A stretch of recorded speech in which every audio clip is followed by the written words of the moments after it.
জয় শ্রীরাম বন্ধুরা, আশা করি আপনারা সকলেই খুব ভালো আছেন এবং সুস্থ আছেন। বন্ধুরা, আমরাও খুব ভালো আছি এবং সুস্থ আছি। তো এই যে প্রি ওয়েডিংয়ের এটা সেকেন্ড ডে।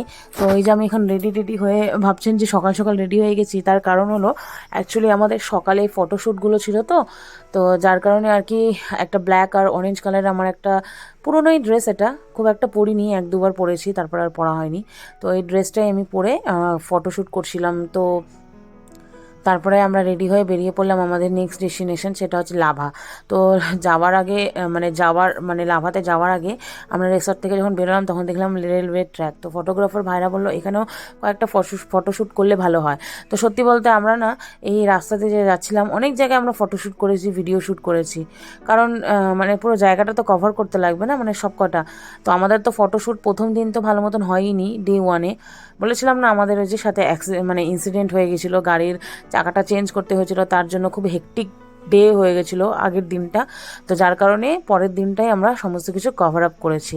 তো যাই হোক, এই যে এখানে হিলসে আসলে যখনই আমার ছোটোবেলাকার কথা মনে পড়ে যায়, আমাদের দার্জিলিংয়ের বাড়ির। সত্যি বলতে খুব মিস করি দার্জিলিংয়ের বাড়িকে, কিন্তু কিছু করার নেই।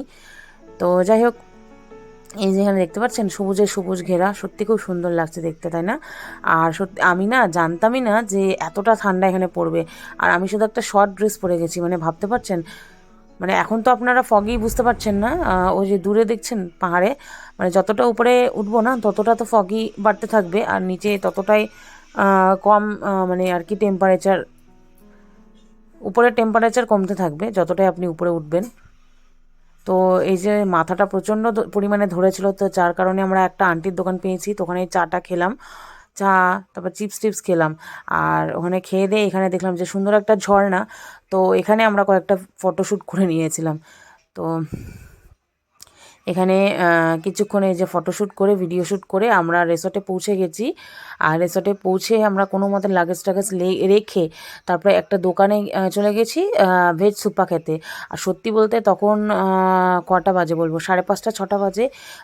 এত লেভেলের খিদে পেয়েছিল। সকালবেলা যে শেয়ার করলাম যে ম্যাগি খেয়েছি, খাবারটা তো শেয়ার করতে পারিনি আপনাদের সাথে, জাস্ট ম্যাগি খেয়েছিলাম। সেই যে ম্যাগি খাওয়াটা, তারপরে তো কিছু আর তেমন খাওয়া হয়নি, শুধু এক জায়গায় দাঁড়িয়েছিলাম, তো চা খেয়েছি, আর এমন কিছু খাওয়া হয়নি। তো যার কারণে এই যে থুপ্পা খাচ্ছি আমি, তো প্রচুর পরিমাণে, কি বলবো, অ্যাকচুয়ালি হয়, কারণ আমাদের তো যাওয়া আসা করতে হয়েছিল না, দুদিন পুরো ফটোশ্যুট করতে টাইম লেগে গেছে। আর সত্যি বলতে রাতের বেলা আপনাদের সাথে কোনো ভিডিও কোনো কিছু শেয়ার করতে পারিনি, তার জন্য এক্সট্রিমলি সরি, ক্ষমা করবেন। আর এটা হচ্ছে যেদিনকে আমরা বাড়িতে ফিরবো সেদিনকার ভিডিও। আর এই যে এখানে আসার সময় ভাবছিলাম যে এই চা বাগানটায় ড্রোন শ্যুট করা হবে, ভিডিও শ্যুট, তো তার কারণে এখানে দাঁড়িয়েছিলাম। আর দেখতে পাচ্ছেন পেছনে অনেক ট্যুরিস্টের গাড়ি ছিল, তো ওনারাও এখানে ফটোশ্যুট ভিডিও শ্যুট করছিলেন। তো ভাবলাম যে বন্ধুরা, আপনাদের সাথে প্রি ওয়েডিং শ্যুটে যখন পার্ট 1টা শেয়ার করলাম, পার্ট 2টাও আপনাদের সাথে শেয়ার করি।